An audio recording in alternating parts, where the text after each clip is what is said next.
こんにちは。スピリチュアルと癒しのチャンネルです。このチャンネルではスピリチュアルメッセージや瞑想、またお役立ち情報など心と体の癒しに特化したコンテンツをお届けします。ラジオやオーディオブックを聞くように気軽に、そしてリラックスしてご視聴ください。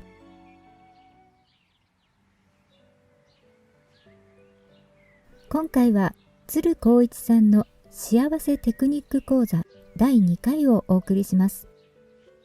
この講座は全部で15回の講座で構成されていて、テクニックという名前にふさわしく、実際に私たちが行うワークとその元となる仕組みの解説が中心となっています。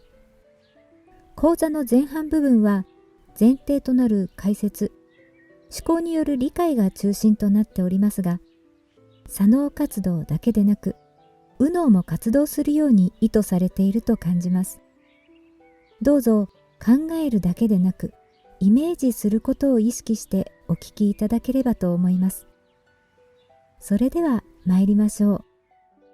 幸せテクニック講座第2回。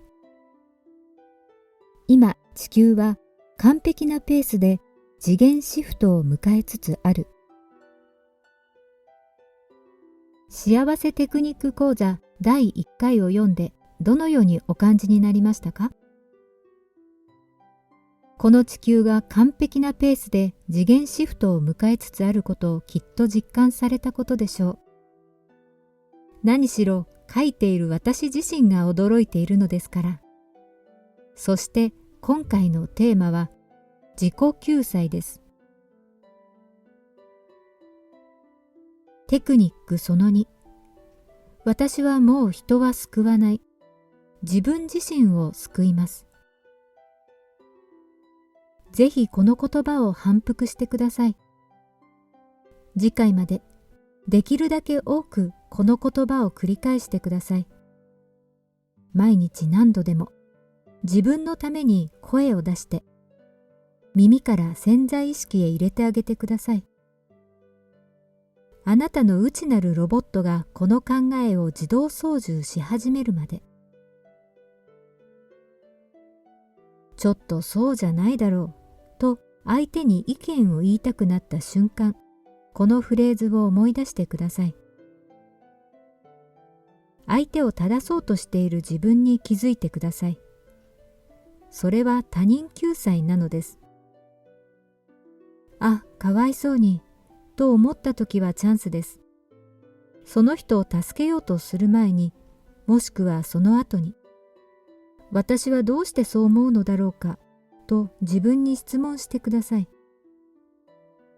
私はどうしてこの映像を見ると、かわいそうだと感じるのだろうか、と自分のハートに質問を投げかけてください。ですが、どうかそれには答えないでください。答えが来たら台無しと思ってください。答えが分かったからといって体質が改善されるわけではありません。あなたにかわいそうと感じさせるその源である自分の内的エネルギーは元のままです。その内的エネルギーを抜き取ることこそが根本的自己救済です。この役に立たないあなたの内的エネルギーをブロックと呼びます。頭では分かっているのに相変わらず同じことをやっているというのはこのためです。ですから質問を発してそれには答えない、答えを求めないという態度が必要です。答えを欲しがっているのは自我だからです。頭で理解すればするほど自我は肥大してしまうものです。第1回講座でお話しした意識を切り替えようとしても切り替えられないというのもこのブロックによって起きてきます。このブロックを抜き取ってあげればできるようになります。瞑想をすることによって人生が切り開かれていくように感じるのもこのブロックが瞑想の中で超意識に触れることによって溶かされていくからです。パブロフの犬に似て、私たちの感情は条件に反応する。病気で苦しんでいる人や怪我で痛がっている人を見るとすぐに助けたくなります。条件反射的に。これを優しさだと思っている人が大勢いますが、真実を冷静に見てみると、その映像を見ていることが辛くて、なんとか見ないで済むように手助けをしています。自分のハートを感じてみてください。自分のハートの痛みから解放されたくて、病人や怪我人を何とかしようとはしていませんか？痛がっている人を見たら自分の肉体が緊張する。こんな自動的肉体反応に気づいていてください。転んで血を出した子供を見たとき、何しているのよ、気をつけなくちゃダメでしょと叱りたくなるとしたら、あなたもそんな条件付けに汚染されています。だから言ったでしょなどと言いたくなったとしたらもう間違いありません。あなたは条件付けされた犬と変わりありません。苦しんでいる人を見て、自分の肉体が緊張することを確認できたら、あなたもパブロフの言った条件反射の犬と同じです。すでに条件付けされています。でもそのことに自分で気づけば、あとは簡単です。その条件付けを解除してあげればいいだけのことです。この条件付けの鎖を断ち切ってしまいさえすれば、あなたの反応は瞬間に変わります。すでに左脳による理解を終えている人の場合、イメージワークのテクニックで3分から5分でこの条件付けの鎖を切断することができます。簡単なものは5秒で終わります。ただやり方を知らないだけなのです。条件付けの外れた人間は、苦しんでいる人を見ても楽しんでいる人を見ても常に同じように対応ができるようになります。どちらの場合にもその人の望むサポートが抵抗なくできるようになります。あなたの渡したいものではなく、その人の欲しがっているものを渡すことができるようになります。私たちの外側で起きる出来事と肉体内の反応は無関係。リラックスした肉体がストレートに内なる大いなる私からのメッセージを受け取り、神の意志に基づいた行動が取れるようになってきます。犬に餌を与えるとき、必ず鐘をチリンと鳴らしてから与えているうちに、鐘をチリンと鳴らしただけで、犬は口から唾液を出すようになります。鐘をチリンと鳴らすたびに頭をポカリと殴られるという動作を繰り返された人間は、チリンという鐘の音を聞くと、体が自然に殴られないように反応します。そしてその鐘の音を大嫌いだと感じるようになります。その条件付けの違いから、同じ鐘の音によって喜びを感じる犬と苦痛を感じる人間とが生まれます。鐘の音という外的要因そのものにはどんな価値もありません。その人に埋め込まれた条件付けによって、それが良きものになったり、悪しきものになったりするわけです。あなたが感じるあらゆる反応が、この例えと同様にして起きています。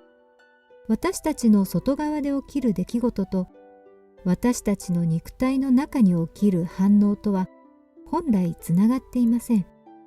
本来つながっていないものの間に、条件付けによってリンクを張ったおかげで、私たちは見える世界に反応するように成長してきました。そして今はその条件付けを解除することによって、元なる神へ帰ろうとしています。もうその体験を終える時が来たからです。ですから、条件付けの外し方がわかるようになってきました。これまで歴史上明らかにされなかったことがわかるようになってきたのです。とても簡単なテクニックで、鐘の音に条件付けられた人間は、チリンという鐘の音を聞くと同時にストレスを感じるようになります。ですから、チリンという音を立てた人間を憎く感じます。どうしてそんな音を出すんだと思います。ですが、音を出した人間にはどうしてその人が怒っているのかさっぱりわかりません。理由もなく怒る相手を変なやつだと思います。こうして対立が始まります。そして人間関係が苦しくなると、どうすれば仲良くなれるのかを必死で考え始めます。相手に気を使うようになります。自分を抑えて相手の気に入るように振る舞い始めます。こうして波風を避けるだけの生活が始まります。自分を抑圧しているためにエネルギーが枯れてきます。そしてもうこの人とは一緒にいられないと感じるようになってきます。怒っている人を見て反応しているのは肉体に過ぎない。私たちは多くのことに条件付けられています。悪口を言われたらムッとする。これも単なる条件付けです。条件を外すことができれば、相手の言ったことを悪口だと解釈しなくなります。条件付けされている状態では、嫌味に聞こえた言葉が、条件付けを解除した後には、その同じ言葉を優しい言葉とさえ感じてしまいます。ですからあなたは、あんなに嫌だった人が急に優しくなったと驚きます。怒っている人を見ると気分が悪くなる。これも条件付けです。ですが人はこのことを知らないので、改善しようとはしません。病気であるにもかかわらず治療しようとしないのと同じです。生卵を食べるとジンマシンが出る人がいます。その人は病気だということを知っていますから、体質を改善しようとします。そして体質を改善すると、生卵を食べてもジンマシンが出なくなります。怒っている人を見ると気分が悪くなるという病気も、体質改善をしてあげれば治ります。その原因となっている内的エネルギーを抜き取ってしまえば、あっという間に治ります。怒っている人を見て、そのまま怒らせてあげることができます。そんなに怒らないで、とうろたえなくなります。だって不快に感じないのですから。そんなに怒るなよ、と心配しなくなります。怒ってはダメ、と人をコントロールしなくなります。人をコントロールするのは良くない、といくら自分に言い聞かせたとしても、この体質を改善してしまわない限り、瞬間にコントロールしたくなります。怒っている人を見て反応しているのは肉体だからです。どんなものでも肉体が反応するものは改善ができる。どんな言葉であれ、耳に聞こえてくる言葉で肉体が反応するものはすべて改善することができます。外から聞こえてくる言葉によってあなたは反応しなくなります。こうなると人の噂が気にならなくなります。人からの評価で一喜一憂しなくなります。他人にどう思われるかということが全く気にならなくなります。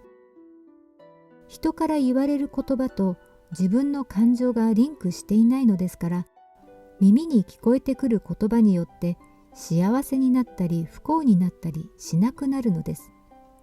怒っている人を見ても、苦しんでいる人を見ても、見えている状態と自分の幸不幸がリンクしなくなります。一切外界からの影響を受けない人となります。不動心を得ます。宇宙のマスターとなります。単に自分の内的エネルギーをお掃除するだけで。外界の影響を受けなくなったらどうなると思いますか？外の世界で起きていることと自分の感情がリンクしなくなったら、未来のことなどどうでもよくなります。ですから不安が消えます。これが幸せな状態です。揺らぐことのない絶対的幸せです。幸せは手に入れようとすると逃げていきます。幸せは自らの手で勝ち取るのだと積極的人間は前進します。でももうそれがうまくいかないエネルギー循環の中にあります。世界の状況を見れば明らかです。もう目的を持つのはやめることです。ああなろう、こうなろうという思いを手放してください。それは幸と不幸の二極の道です。どんなものであれ目標を持つと、そこに快と不快が生まれます。知識を得ようとしないことです。お金を得ようとしないことです。技術を得ようとしないことです。何かをやろうとしたら、そこにうまくいくといかないの二極が生まれます。うまくいけばいくほど、ここで失敗したらどうしようという不安も大きくなります。もう自我に何かさせようとしないでください。自我のしようとすることは絶対にうまくいきません。じゃあ一体どうすればいいのと思えるようになってくれば閉めたものです。それは自我さんが聞く耳を持ってくれたということですから。すぐにこう言ってあげてください。内的エネルギーのお掃除をしましょうと。今あなたのすることはそれだけです。そのために今という時があります。今は浄化の時です。お祭りが終わったらどうしますか？きっとその場所の後片付けをするでしょう。地球三次元祭りは今終えようとしています。まだ三次元祭りの楽しさを忘れられず、はしゃぎ続けようとしている人たちもいれば、この本の読者である皆様のように後片付けを始めている人たちもいます。さあ、役に立たなくなった内的エネルギーのお掃除を。